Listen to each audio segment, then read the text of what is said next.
In 2000, Netflix's founder offered to sell his company to Blockbuster for $50 million. Blockbuster said no.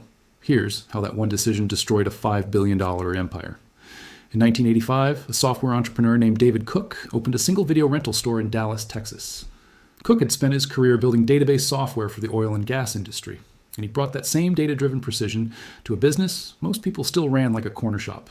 His store stocked over 8,000 video titles, organized with a computerized inventory system that could tell him exactly which movies were rented, which were sitting on the shelf, and which were generating the most revenue. Nothing like it existed anywhere else in the video rental industry at the time. What Cook had built was not just a store, it was a system, and system scale. Within 2 years, Blockbuster had expanded to dozens of locations, and its clean, brightly lit stores with their massive selection were attracting customers who had grown frustrated with the limited inventory and unreliable stock of independent rental shops. The format worked so obviously and so immediately that it caught the attention of Wayne Huizenga, a Florida businessman who had previously turned a small garbage collection company into waste management, one of the largest sanitation companies in America. Huizenga purchased a controlling stake in Blockbuster in 1987 and applied the same logic he had used in the waste business: buy aggressively, expand relentlessly, and eliminate competition through scale. He opened new Blockbuster stores at a rate that stunned the industry, sometimes launching multiple locations in a single city within weeks of each other. By 1988, Blockbuster operated over 800 stores across the United States. By 1992, that number had grown to more than 2,800 stores worldwide. Independent video rental shops that had operated profitably for years found themselves unable to compete and closed by the hundreds. In 1994, media giant Viacom acquired Blockbuster for approximately $8, $4 billion, folding it into a corporate empire that also included MTV, Paramount Pictures, and Nickelodeon.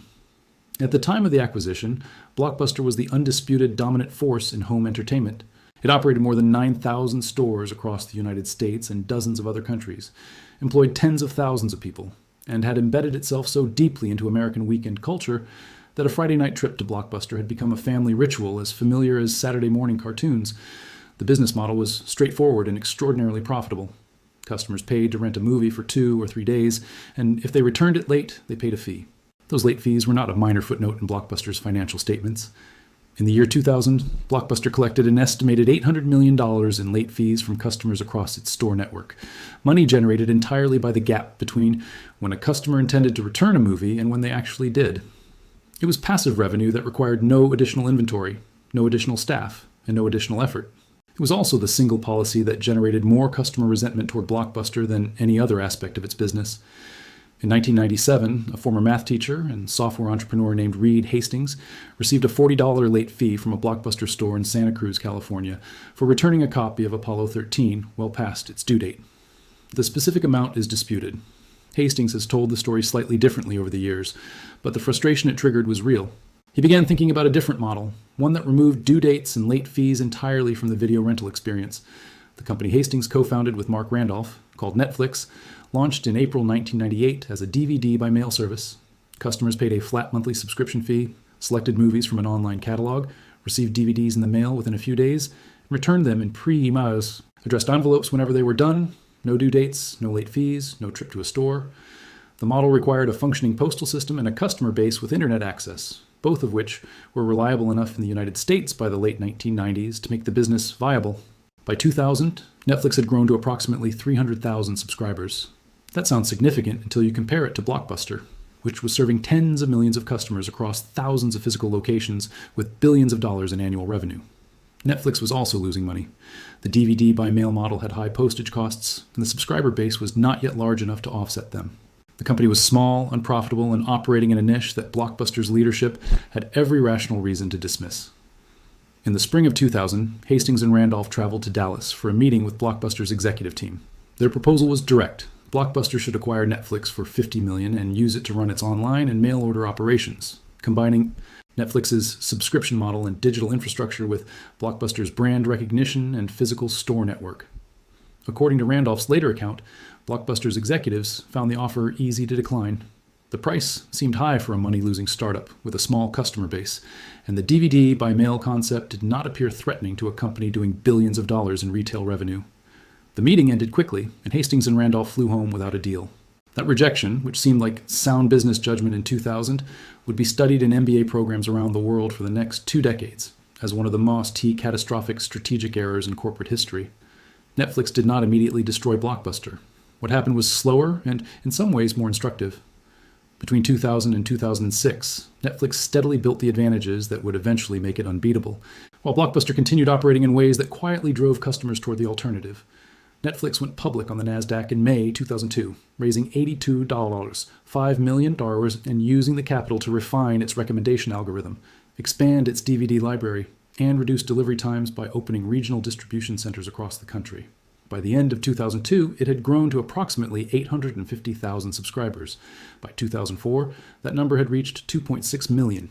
Each new subscriber represented a customer who had decided that the convenience of mail delivery and the absence of late fees was worth more to them than the immediacy of walking into a store.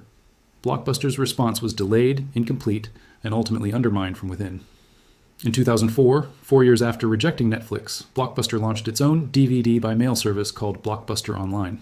The service was operationally competitive. Some analysts considered it slightly superior to Netflix because it allowed customers to exchange mail-order discs at physical stores, adding a same-day option that Netflix could not offer. But Blockbuster Online was built on top of an existing cost structure that Netflix had never had to carry. Thousands of physical stores with rent, utilities, payroll, and inventory costs that consumed enormous amounts of capital, regardless of how many customers were using the mail service. In 2005, under direct competitive pressure from Netflix's growing subscriber base, Blockbuster eliminated its late fees, the policy that had generated $800 million in annual revenue and years of customer resentment simultaneously. The decision cost Blockbuster an estimated $400 million in annual revenue in a single move. It was the right decision, made years too late by a company that could not easily absorb the financial impact.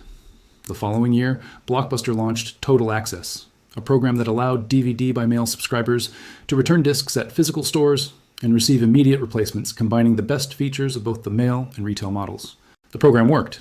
It attracted hundreds of thousands of new subscribers and briefly gave Blockbuster a genuine competitive product against Netflix.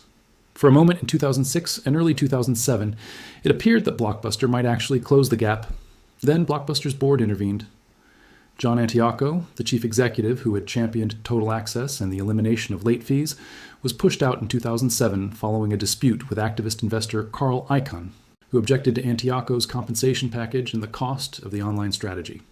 His replacement, James Keyes, arrived from the convenience store industry with a fundamentally different diagnosis of Blockbuster's problems. Keyes believed the company's physical stores were its core asset and that the online strategy was a distraction. He scaled back Total Access investment and refocused resources on the retail experience. That decision, made at the precise moment Netflix was preparing its most transformative move, effectively ended whatever chance Blockbuster had of surviving.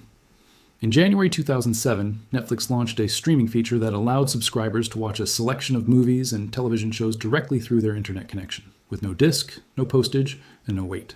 The initial library was small, a few thousand titles compared to the tens of thousands available by mail, and streaming quality depended on a broadband connection that not every American household had yet. But the direction was unmistakable to anyone who was paying attention. Blockbuster was not paying attention in the way that mattered. James Keyes, in a 2008 interview, stated publicly that he did not consider Netflix a serious competitive threat, arguing that Blockbuster competed for customers' leisure time against a broad range of entertainment options, rather than specifically against Netflix. The comment was widely mocked at the time, and has since become one of the most cited examples of a corporate leader misreading the competitive landscape at a critical moment. Between 2007 and 2010, Netflix invested aggressively in streaming technology, licensing agreements with major studios, and the infrastructure required to deliver video reliably at scale. Its subscriber base grew from approximately 7 million in 2007 to nearly 20 million by the end of 2010. Streaming went from a secondary feature to the company's primary product. The physical DVD by mail service, which had built Netflix's business, was becoming secondary to a digital delivery model that had no postage costs, no inventory constraints, and no physical infrastructure requirements beyond servers and bandwidth. Blockbuster, carrying approximately $1 billion in long-term debt and losing hundreds of millions of dollars annually as store traffic declined, had neither the financial resources nor the strategic consistency to build a competing streaming platform. Every dollar available for investment was being consumed by debt service and the fixed costs of thousands of physical locations that fewer and fewer customers were visiting. By 2009, Blockbuster was closing stores at a rate that reflected the scale of the crisis. Nearly 1,000 locations closed that year alone, with staff laid off and inventory liquidated. the company reported a net loss of approximately $435 million for the year. Its stock, which had once traded at over $30 a share, had fallen below $1. Credit agencies downgraded its debt to junk status, the company that had once been valued at $8. $4 billion was worth, by every measurable financial metric, almost nothing. On September 23, 2010, Blockbuster filed for Chapter 11 bankruptcy protection, listing approximately $1, $46 billion in debt against assets that could no longer realistically cover it. The filing was not a surprise. Analysts had been predicting it for years, but the scale of the reversal it represented was still striking. A company that had dominated an entire entertainment category for 2 decades, that had turned Friday nights into a retail event, and that had at its peak operated more than 9,000 stores across the globe, had been rendered insolvent within a decade of declining a $50 million acquisition offer. In April 2011, satellite television provider Dish Network purchased Blockbuster's remaining assets out of bankruptcy for approximately $320 million, less than 4% of what Viacom had paid for the company 17 years earlier. Dish attempted to revive the brand through a combination of physical stores and a streaming service, but neither effort gained meaningful traction in a market now thoroughly dominated by Netflix, Amazon, and other digital platforms. The remaining corporate-owned stores closed in November 2013. A small number of franchise locations continued operating independently after the corporate closures. By 2019, only one remained, a store in Bend, Oregon, run by Sandy Harding, who had operated the franchise since 2000 and whose store had become, entirely by accident, a cultural landmark. People traveled from across the country to visit it, not to rent movies, though some did that too, but to stand inside the last surviving physical space of a brand that had once been everywhere. The store became the subject of a Netflix documentary in 2020, a detail whose irony required no explanation. Netflix, the company Blockbuster had dismissed as a $50 million startup not worth acquiring, reached 200 million subscribers worldwide in 2021 and was valued at over $200 billion, 4,000 times what Hastings had asked for in that Dallas conference room 2 decades earlier.